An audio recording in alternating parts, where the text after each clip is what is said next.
Assalamualaikum warahmatullahi wabarakatuh. Baik, bismillahirrahmanirrahim. Apa kabar semuanya? Semoga Allah senantiasa memberikan kita kesehatan untuk menjalani aktivitas hari ini. Sebelumnya, kepada ibu dosen yang saya hormati dan teman-teman semua yang saya cintai, izinkan kami dari kelompok 6 untuk bisa memaparkan presentasi tentang struktur bumi yang meliputi vulkanisme, gempa bumi, dan medan magnetik. Disusun oleh Dewi Nurputri Purnamasari dengan NIM 208260006, Fitri Nurlaila dengan NIM 208230001, dan Helpi Amanda Novantina dengan NIM 208240010. Magma yang keluar dari suatu ekstrusi dinamakan lava, sedangkan penerobosan magma ke permukaan bumi disebut intrusi magma. Proses vulkanisme yang pertama yaitu intrusi magma, yaitu sebuah proses penerobosan magma ke dalam litosfer tetapi tidak mampu mencapai permukaan bumi. Intrusi magma menghasilkan bentukan-bentukan. Yang pertama yaitu batolit, yaitu magma yang membeku di dalam dapur magma. Yang kedua, lakolit, yaitu batuan beku yang terbentuk dari resapan magma dan membeku di antara dua lapisan batuan berbentuk lensa cembung. Yang ketiga, sil atau keping intrusi, yaitu batuan beku yang terbentuk di antara dua lapisan batuan berbentuk pipih dan melebar. Yang selanjutnya yaitu gang, yaitu magma yang memotong lapisan batuan dengan arah tegak atau miring berbentuk pipih dan melebar. Yang terakhir apofisa, yaitu batuan beku yang berbentuk di cabang-cabang gang berukuran kecil. Adapun gejala dari post-vulkanisme, pada saat tidak aktif atau saat tenang, setelah terjadi letusan, gunung api masih tetap mempertahankan tanda-tanda aktivitasnya. Gejala tersebut tetap muncul meskipun letusannya telah berhenti dalam waktu yang sangat lama. Gejala inilah yang disebut gejala post-vulkanisme. Gejala post-vulkanisme ini antara lain berupa yang pertama furmanol, yaitu gas H2S yang mengeluarkan uap air keluarnya melalui jalan-jalan atau retakan yang tidak beraturan. Yang kedua, solvatar, yaitu gas H2 yang keluar melalui lubang-lubang khusus yang disebut lubang solvatar. Contohnya seperti yang terdapat di kawah Ijen Gunung Bromo, atau di kawah Gunung Papandayan, Garut, Jawa Barat. Yang ketiga yaitu MOVET, yaitu gas asam arang CO2. Yang keempat, sumber air panas banyak mengandung mineral. Contohnya seperti sumber air panas di Cipanas, Jawa Barat yang merupakan aktivitas gunung di Ciremai. Yang kelima, geyser, yaitu semburan air panas yang keluar dari celah atau retakan batuan. Contohnya seperti geyser di Solok, Jawa Barat. Adapun proses terbentuknya ekstrusi magma. Secara umum, ekstrusi magma dibedakan menjadi beberapa bagian. Yang pertama yaitu berdasarkan sifatnya. Berdasarkan sifatnya terbagi menjadi 3. Yang pertama, erupsi eksplosif atau letusan. Terjadi apabila letak dapur magma dalam dan volume gas besar. Magma bersifat asam. Material yang dikeluarkan adalah piroklastik dengan kandungan S1O2 tinggi. Misalnya bongkah, lapili, bom, pasir, abu, dan debu. Bentuk volkan adalah sarkon. Yang kedua, erupsi efusif atau lelehan. Terjadi karena letak dapur magma dangkal volume gas kecil, magma bersifat basa. Material yang dikeluarkan berupa lava dengan kandungan S1O2, bentuk volcanic rounded cone. Yang ketiga, yaitu erupsi campuran.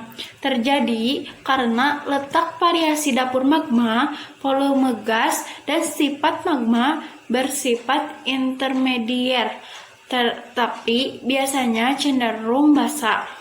Bentuk volcanic strato. Adapun berdasarkan bentuk dan lokasinya. Yang pertama adalah erupsi linear. Terjadi jika magma keluar lewat celah-celah retakan atau patahan memanjang sehingga membentuk deretan gunung berapi. Misalnya gunung api Laki di Islandia dan deret gunung api di Jawa Tengah dan Jawa Timur. Selanjutnya, erupsi areal terjadi apabila letak magma dekat dengan permukaan bumi, sehingga magma keluar meleleh di beberapa tempat pada suatu areal tertentu. Misalnya, Yellowstone National Park di Amerika Serikat yang luasnya mencapai 10.000 km persegi. Yang selanjutnya ada erupsi sentral. Terjadi magma keluar melalui sebuah lubang atau saluran magma dan membentuk gunung-gunung yang terpisah. Misalnya Gunung Krakatau, Gunung Vesuvius, dan lain-lainnya. Yang selanjutnya, proses vulkanisme yang kedua adalah ekstruksi magma, yaitu gerakan magma mencapai permukaan bumi dalam bentuk letusan atau erupsi. Hal ini terjadi apabila tekanan gas yang cukup kuat ada retakan pada kulit bumi sehingga menghasilkan letusan yang sangat dahsyat. Ekstruksi magma ini yang menyebabkan terjadinya gunung api. Ekstruksi magma tidak hanya terjadi di daratan, tapi juga bisa terjadi di lautan. Oleh karena itu, gunung berapi bisa terjadi di dasar laut. Adapun erupsi dibedakan menjadi 3 macam, yaitu sebagai berikut. Yang pertama, erupsi linear, yaitu keluarnya magma melalui retakan atau celah. Yang kedua, erupsi sentral, yaitu keluarnya magma melalui terusan kepundan. Adapun contohnya seperti gunung api strato, terjadi akibat erupsi eksplosif yang diselingi dengan erupsi efusif sehingga lerengnya berlapis-lapis dan terdiri atas bermacam-macam batuan. Gunung api Staro paling banyak terdapat di dunia, seperti di Indonesia adalah Gunung Merbabu dan Merapi Jawa Tengah, Semeru dan Kelud Jawa Timur. Yang ketiga yaitu erupsi areal. Nah, erupsi ini yaitu keluarnya magma pada satu areal tertentu karena dekatnya dapur magma dengan permukaan bumi berdasarkan kuat tidaknya letusan dan kandungan mineral yang dikeluarkan. Erupsi gunung api dibedakan antara 2 macam, yaitu erupsi eksplosif dan yang kedua erupsi efusif atau letusan yang tidak menimbulkan ledakan. Selanjutnya yaitu dampak vulkanisme. Peristiwa vulkanisme dapat memberikan banyak manfaat jangka panjang bagi masyarakat. Salah satu manfaatnya yaitu meningkatkan kesuburan tanah di wilayah sekitarnya. Hal ini dikarenakan keluarnya abu vulkanik yang banyak mengandung mineral, di antaranya besi, aluminium, magnesium, dan silika. Keempat mineral tersebut adalah zat hara yang dapat membantu penyuburan tanaman. Pengaruh kegiatan vulkanisme selain menguntungkan ternyata bisa menimbulkan masalah terutama terhadap lingkungan di sekitarnya. Gunung api khususnya saat meletus dapat membahayakan dan mengancam jiwa. Bahaya yang terjadi diantaranya yang pertama, pada waktu terjadi letusan, semburan lapilli dan pasir panas dapat merusak bangunan, lahan pertanian, tanaman, bahkan hewan di sekitar gunung api. Abu vulkanik yang biasanya menyebar secara luas juga dapat mengganggu dan membahayakan penerbangan. Aliran lava dan lahar panas dapat merusak bangunan dan lahan pertanian yang dilaluinya. Yang kedua, gas beracun yang dikeluarkan saat erupsi dapat mengancam makhluk hidup termasuk manusia. Yang ketiga, bahan yang dikeluarkan gunung berapi biasanya menumpuk di puncak dan lereng-lereng gunung. Pada waktu hujan, bahan-bahan ini terbawa oleh air hujan menjadi lahar dingin. Lahar dingin akan merusak daerah yang dilaluinya, seperti sungai, lahan pertanian, rumah, dan lain-lain. Magma dalam periode pendinginan masih tetap menunjukkan sisa kegiatannya. Kegiatan itu sering disebut gejala pasca vulkanis, dan gejala pasca vulkanis ini dapat dibedakan dalam beberapa bentuk gejala, antara lain sumber gas, sumber air panas, sumber air mineral, dan geyser. Yang selanjutnya yaitu gunung api. Pengertian gunung api, menurut salah satu ahli yaitu Meta Halemual yang mengemukakan pendapatnya pada tahun 1982, gunung api atau vulkan adalah suatu bentuk timbulan di muka bumi yang pada umumnya berupa suatu kerucut raksasa, kerucut terpancung, kubah ataupun bukit yang diakibatkan oleh penerobosan magma ke permukaan bumi. Yang selanjutnya jenis-jenis gunung api. Gunung api itu terdiri dari berbagai jenis, namun yang sering kita temui ada 3 jenis. Yang pertama, jenis stratovolcano. Gunung api jenis stratovolcano umumnya tinggi dan terdiri atas lapisan lava yang mengeras serta abu vulkanik, tersusun dari batuan hasil letusan dengan tipe letusan yang berubah-ubah, sehingga dapat menghasilkan susunan yang berlapis-lapis dari berbagai jenis batuan, sehingga membentuk suatu kerucut besar, yang terkadang bentuknya tidak beraturan karena letusan terjadi sudah beberapa ratus kali. Contoh dari gunung stratovolcano yaitu Gunung Semeru di Malang, Jawa Timur, Gunung Merapi, Gunung Kerinci, Gunung Dempo, dan Gunung Agung. Dan yang kedua yaitu gunung api Sindercon. Gunung api Sindercon itu berbeda dengan gunung api stratovolcano. Stratovolcano memiliki tinggi yang sangat tinggi, tapi kalau gunung api Sindercon itu tidak terlalu tinggi. Jarang gunung api Sindercon yang tingginya di atas 500 meter di atas permukaan laut. Dan gunung api Sindercon ini merupakan gunung berapi yang abu dan pecahan kecil batuan vulkaniknya menyebar di sekeliling gunung.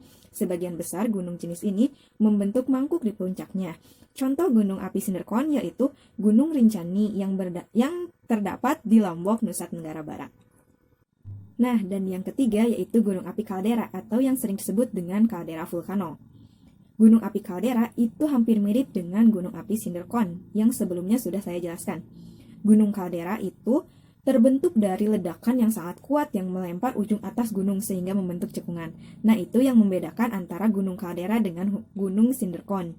Kalian pernah lihat kan gunung api yang atasnya memiliki cekungan yang gitu loh atasnya.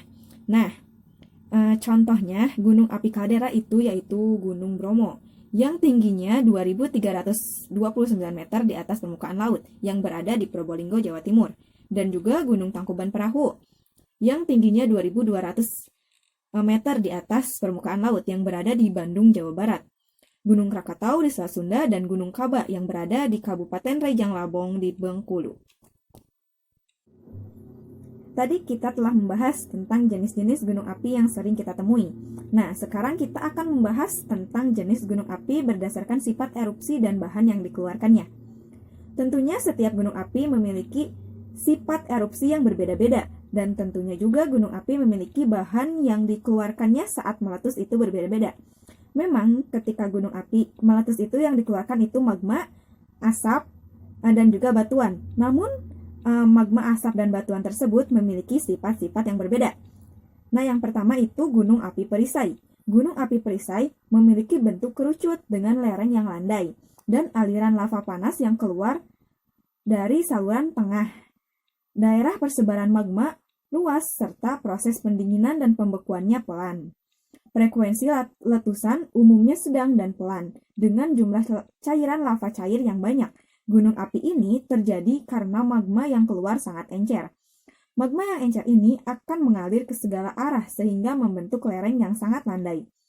Ini berarti gunung ini tidak menjulang tinggi, tapi melebar. Contoh gunung ini yaitu Gunung Mauna Loa, dan Mauna Kea di Kepulauan Hawaii. Dan yang kedua, Gunung Api Kubah. Berbeda dengan Gunung Api Perisai yang memiliki bentuk kerucut dengan lereng yang landai, Gunung Api Kubah memiliki bentuk kerucut yang cembung dengan lereng yang curam. Aliran lavanya pun kental dan keluar dari saluran pusat yang mengakibatkan aliran lava lambat dan membentuk lapisan yang tebal. Proses pendinginan dan pembekuannya pun cepat, sehingga banyak lava yang membeku di saluran. Akibatnya, saluran menjadi tertutup. Jika terjadi letusan yang sangat keras, yang diakibatkan oleh tekanan dari dalam perut bumi yang tersumbat, seluruh bagian puncak gunung api dapat hancur dan lenyap seketika. Gunung api ini terjadi akibat adanya letusan eksplosif. Bahan yang dikeluarkannya pun relatif sedikit, karena sumber magmanya sangat dangkal dan sempit. Gunung api ini biasanya tidak tinggi dan terdiri dari timbunan bahan padat atau eflata. Di bekas kawahnya seperti sebuah cekungan yang kadang-kadang terisi air, dan tidak mustahil juga menjadi sebuah danau. Adalah danau dari cekungan tersebut. Misalnya Danau Klakah di Lamongan atau Danau Eiffel di Paris. Yang ketiga, Gunung Api Strato.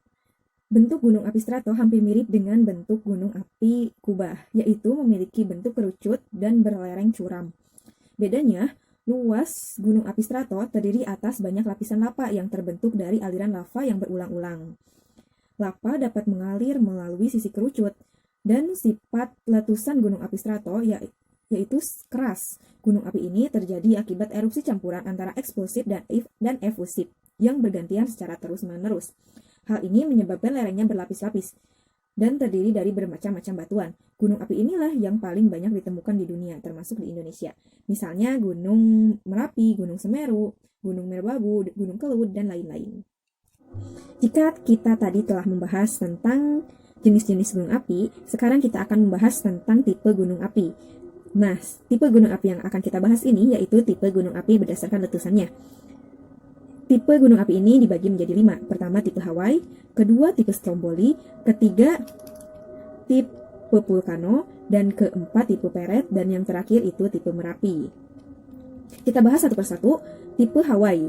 Tipe Hawaii yaitu tipe gunung api yang dicirikan dengan lavanya yang cair dan tipis, dan dalam perkembangannya akan membentuk tipe gunung api perisai.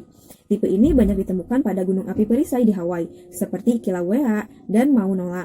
Dan contoh letusan tipe Hawaii di Indonesia adalah pembentukan plato lava di kawasan Dieng, Jawa Tengah. Dan yang kedua yaitu tipe Stromboli. Tipe ini sangat khas untuk Gunung Stromboli dan beberapa gunung api lainnya yang sedang meningkat kegiatannya. Magmanya sangat cair, ke arah permukaan sering dijumpai letusan pendek dan disertai ledakan. Bahan yang dikeluarkan pun berupa abu, bom, lapili, dan setengah padatan bongkah lava. Contohnya, letusan tipe Stromboli di Indonesia adalah Gunung Raung di Jawa. Selanjutnya kita akan membahas tentang tipe Vulcano. Tipe ini memiliki ciri khas yaitu pembentukan awan debu berbentuk bunga kol.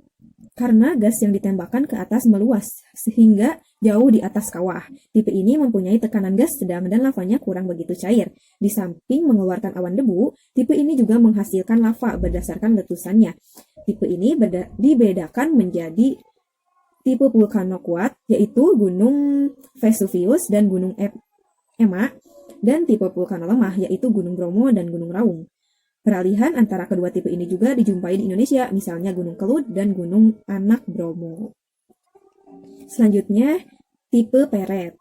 Letusan gunung api tipe Peret adalah mengeluarkan lava cair dengan tekanan gas yang tinggi. Kadang-kadang lubang kepundan tersumbat dan menyebabkan terkumpulnya gas dan uap di dalam tubuh bumi. Akibatnya sering timbul getaran sebelum terjadinya letusan. Setelah meletus, Material-material seperti abu, lapili, dan bom terlempar dengan dahsyat ke angkasa. Contohnya, letusan gunung api tipe Peret di Indonesia adalah Gunung Krakatau yang meletus sangat dahsyat pada tahun 1873. Sehingga Gunung Krakatau yang tua lenyap dari permukaan laut dan mengeluarkan semburan abu vulkanik setinggi 5 km. Dan yang terakhir itu tipe Merapi. Tipe Merapi dicirikan dengan lavanya yang cair dan kental. Jadi lavanya tuh tidak cair dan tidak kental di antara itulah. Dan dapur magmanya relatif dangkal dan tekanan gas yang agak rendah. Contoh letusan tipe Merapi ini di Indonesia adalah Gunung Merapi di Jawa Tengah, dengan awan pijarnya yang tertimbun di lereng yang menyebabkan aliran lahar dingin setiap tahun. Contoh lain adalah Gunung Galunggung di Jawa Barat. Proses terbentuknya gunung api. Gunung api tentunya tidak terbentuk begitu saja. Gunung api juga memiliki proses untuk terbentuk. Nah, gunung api terbentuk karena adanya gerakan magma sebagai arus konveksi, di mana arus tersebut menyebabkan gerakan dari kerak bumi. Dikenal ada dua kerak bumi, yaitu kerak samudra atau oceanic plate dan kerak benua atau daratan yang disebut dengan continental plate. Gerakan kerak tersebut juga disebut pergerakan antar lempeng yang dikenal dengan teori tektonik lempeng. Terbagi menjadi 3 bentuk gerakan. Nah, yang pertama yaitu gerakan saling menjauh atau divergen, menyebabkan terjadinya pemekaran kerak benua. Magma keluar melalui rekahan tersebut dan membentuk busur gunung api tengah samudra atau yang sering disebut dengan mid-ocean ridge.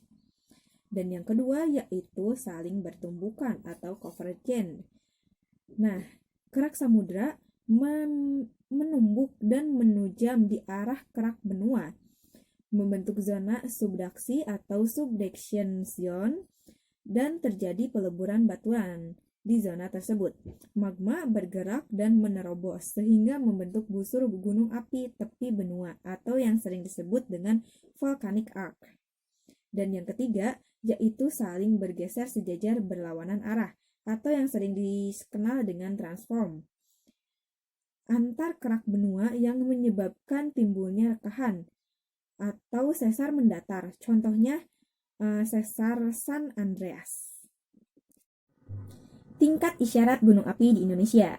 Tingkat isyarat gunung api di Indonesia terdiri dari 4 status, yaitu awas, siaga, waspada, dan normal. Tingkat status awas. Tingkat status awas menandakan adanya bahaya yang memiliki makna menandakan gunung api yang segera atau sedang meletus atau ada keadaan kritis yang menimbulkan bencana.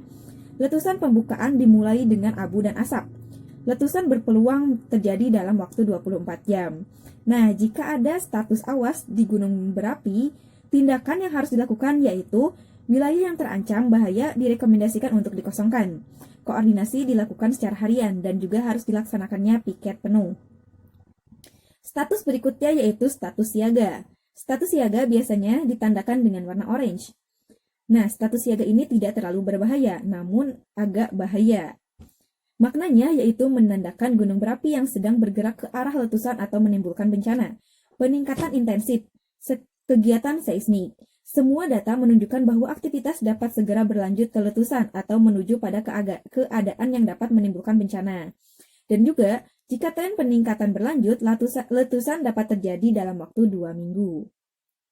Tindakan yang harus dilakukan ketika status siaga yaitu sosialisasi di wilayah terancam, penyiapan sarana darurat, koordinasi harian, dan juga harus dilaksanakannya piket penuh. Tingkat status waspada.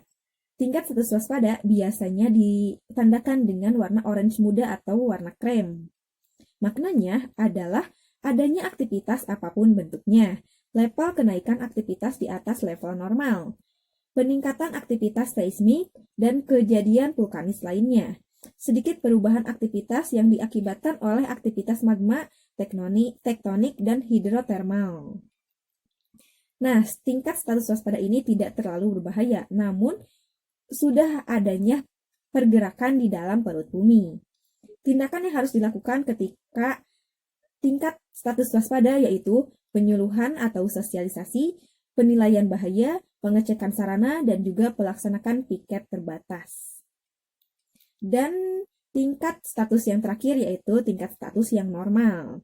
Biasanya ditandakan dengan warna hijau, yang maknanya tidak ada gejala aktivitas tekanan magma dan juga level aktivitas dasar. Jadi tingkat status normal ini tidak berbahaya. Namun ada tindakan yang harus dilaksanakan ketika tingkat status normal, yaitu pengamatan rutin, survei, dan penyelidikan. Tahukah kamu apa itu gempa bumi? Gempa bumi adalah berguncangnya bumi yang disebabkan oleh tumbukan antar lempengan bumi, patahan aktivitas gunung api, atau runtuhan batuan. Kekuatan gempa bumi akibat aktivitas gunung api dan runtuhan batuan relatif kecil, sedangkan kita akan memusatkan pembahasan pada gempa bumi akibat tumbukan antar lempengan bumi dan dibedakan berdasarkan penyebab, kedalaman, dan kecepatan getarannya. Berikut penjelasan detailnya. Yang pertama berdasarkan penyebabnya, diantaranya adalah gempa bumi tektonik.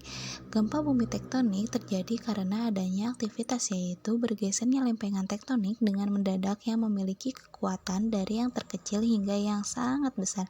Gempa bumi tersebut banyak membuat kerusakan alam di bumi. Getaran di bumi yang kuat mampu menjalar ke seluruh bagian bumi. Gempa bumi ini disebabkan oleh pelepasan tenaga seperti layaknya gelang karet yang ditarik serta dilepaskan dengan tiba-tiba. Gempa bumi tumbukan. Gempa bumi yang disebabkan oleh adanya tumbukan meteor atau asteroid yang jatuh ke bumi. Jenis gempa bumi ini tidak sering terjadi. Gempa bumi runtuhan. Gempa bumi ini terjadi pada umumnya ada pada daerah kapur maupun daerah pertambangan. Gempa bumi ini tidak sering terjadi serta bersifat lokal. Gempa bumi buatan. Gempa bumi buatan merupakan aktivitas yang disebabkan oleh dari manusia, yaitu peledakan dinamit, nuklir, ataupun yang dipukulkan ke permukaan bumi. Gempa bumi vulkanik atau gunung berapi. Gempa bumi ini terjadi karena adanya aktivitas magma yang biasa terjadi sebelum gunung api meletus. Apabila keaktifatannya semakin tinggi, maka akan menyebabkan timbulnya ledakan yang juga akan menimbulkan terjadinya gempa bumi. Gempa bumi tersebut hanya terasa di sekitar gunung api yang meledak. Lalu, penjelasan berdasarkan kedalamannya yang dibagi menjadi 3, yaitu gempa bumi dalam. Gempa bumi dalam adalah gempa bumi yang hiposentrumnya berada lebih dari 300 km di bawah permukaan bumi atau di dalam kerak bumi. Lalu, gempa bumi menengah. Gempa bumi menengah adalah gempa bumi yang hiposentrumnya berada antara 60 km sampai 300 km di bawah permukaan bumi. Gempa bumi menengah pada umumnya menimbulkan kerusakan ringan yang getarannya lebih terasa. Lalu, gempa bumi dangkal. Gempa bumi dangkal adalah yang hiposentrumnya berada kurang dari 60 km dari permukaan bumi. Gempa bumi ini biasanya menimbulkan kerusakan yang besar, sedangkan berdasarkan kecepatan gelombang atau getarannya, gempa dibagi menjadi 2, yaitu gelombang primer. Gelombang longitudinal adalah gelombang atau getaran yang merambat di tubuh bumi dengan kecepatan antara 7 sampai 14 km per detik. Getaran ini berasal dari hiposentrum. Gelombang sekunder. Gelombang sekunder atau gelombang transversal adalah gelombang atau getaran yang merambat seperti gelombang primer dengan kecepatan yang sudah berkurang, yakni 4 sampai 7 km per detik. Gelombang sekunder tidak dapat merambat melalui lapisan cairan. Dan terdapat juga istilah-istilah dalam gempa bumi. Yang pertama adalah magnitudo, yaitu banyaknya energi yang dilepas pada suatu gempa yang tergambar dalam besarnya gelombang seismik di epicenter. Yang kedua yaitu epicenter, di mana titik permukaan bumi dapat fokus pada sumber gempa, dinyatakan dalam lintang dan bucut. Yang selanjutnya adalah fokus, di mana sumber gempa di dalam bumi, tempat batuan pertama patah. Lalu, gelombang seismik. Getaran gempanya menjalar di dalam permukaan dengan cara longitudinal dan transversal. Selanjutnya itu intensitas, di mana besarannya terdapat goncangan dan jenis kerusakan di tempat pengamatan akibat gempa. Dan yang selanjutnya yaitu kerak bumi, di mana lapisan atas bumi yang terdiri dari batuan padat baik tanah di daratan maupun di dasar laut termasuk kerak bumi. Selanjutnya yaitu litosfer, di mana lapisan paling atas bumi yang hampir seluruhnya terdiri dari batuan padat. Lapisan ini termasuk kerak bumi atau sebagian mantel atas. Yang selanjutnya adalah mantel, di mana lapisan di bawah kerak bumi yang terdiri dari mantel atas dan mantel bawah. Dan yang terakhir adalah lempengan tektonik, di mana bagian dan terdapat juga istilah-istilah dalam gempa bumi. Yang pertama adalah magnitudo, yaitu banyaknya energi yang dilepas pada suatu gempa yang tergambar dalam besarnya gelombang seismik di epicenter. Yang kedua yaitu epicenter, di mana titik permukaan bumi dapat fokus pada sumber gempa, dinyatakan dalam lintang dan bucut. Yang selanjutnya adalah fokus, di mana sumber gempa di dalam bumi tempat batuan pertama patah. Lalu gelombang.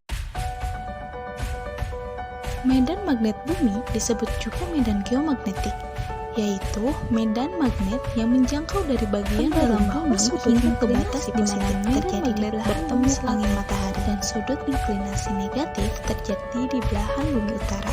Mengapa demikian? Garis yang menghubungkan tempat-tempat di bumi yang inklinasi 0 derajat disebut inklin atau khatulistiwa magnet bumi. Garis yang menghubungkan tempat-tempat di bumi yang inklinasinya sama disebut isoklin.